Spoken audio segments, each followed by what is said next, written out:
Hello বন্ধুরা, আপনাদেরকে একটা জিনিস দেখাচ্ছে। আপনারা দেখেন, ওই দেখেন ডিম বেচছে, উনি আবার বলে মোবাইলেও ডিম দিচ্ছে। আপনাদেরকে দেখাচ্ছি আজকে উনি মোবাইলে কয়টা ডিম দেয় আপনাকে দেখাই, আপনারা দেখবেন। পাশে থাকেন, সাথে থাকেন। আমার এই মোবাইলটা বুঝছেন মেলাদিন ভ্যানের মধ্যে পড়েছে। এখন বেশি দিয়ে কয়টা ডিম দিচ্ছে আমার এই মোবাইলে, তুমি বলো এখন। হ্যাঁ ইয়ার কিনা সত্যি এত কথা ফাটা বলেছিল। তাই আর কয়টা ডিম তুমি বুঝছো মাইকেলে শুনলাম, তাই আমি বলছি তোমার এই কয়টা ডিম দেওয়া বলো। 5টা বাবা। 5টা? তাহলে 5টা ডিমের দাম আছে কত? তাহলে সেই হিসাবে মোবাইলের দাম হইলো কত? দাম 50 টাকা। 50 টাকা। 50 টাকা আছে? 45 আছে। ও আরে 45 টাকা এই মোবাইলের দাম কিনেছি 12-1300 টাকা 5টা ডিম বলছি। 12-1300 টাকায় ডিম বাবা। দাদা বেশি 10-12টা দাও। 10টা দিবার দিতে পারবো না, দেখো 10টা দাও। 10টা।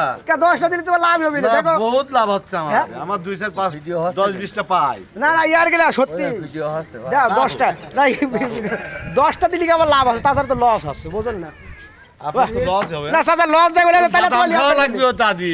বাদামি খাবো, তাহলে লস যদি হাত হয় তাহলে তোমার নেওয়ার দরকার নেই। তাই তাই